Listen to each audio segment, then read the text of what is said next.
नाज़रीन, भिरिया रोड शहर ऐं भरपासे वारनि इलाइक़नि मां बरसाती पाणी निकाल न थी सघियो आहे।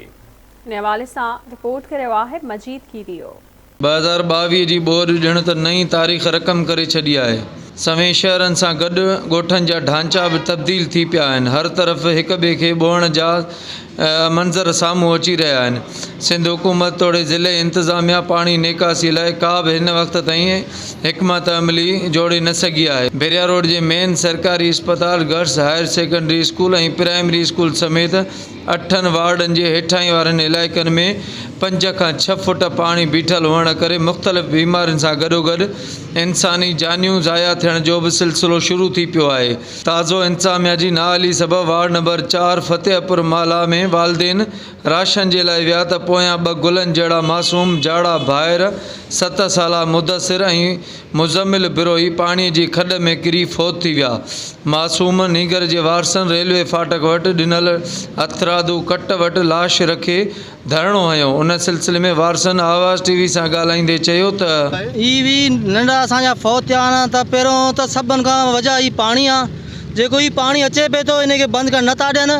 असांजा घर बुॾी विया आहिनि, हुते असांखे का बि रस्तो न आहे, न पाणी खे निकाले अॻिते ॾियनि था।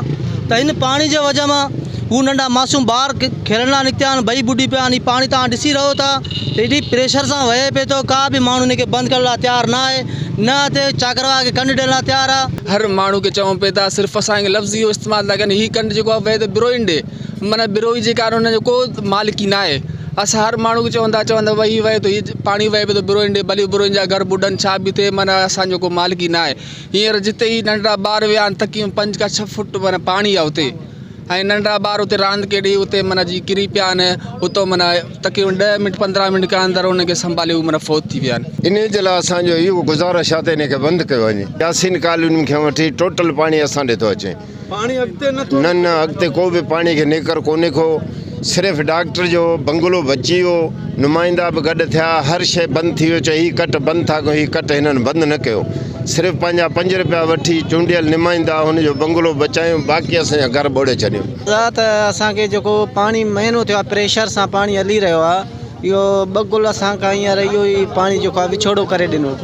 सो मज़ीद इहो आहे त तव्हां खां जेतिरो थी सघे महिरबानी कयो, इहो खंड खे ॿधियो वञे, पाणी जो प्रेशर घटायो वञे। ज़िले इंतिज़ामिया अघुर निंड सुतल आहे।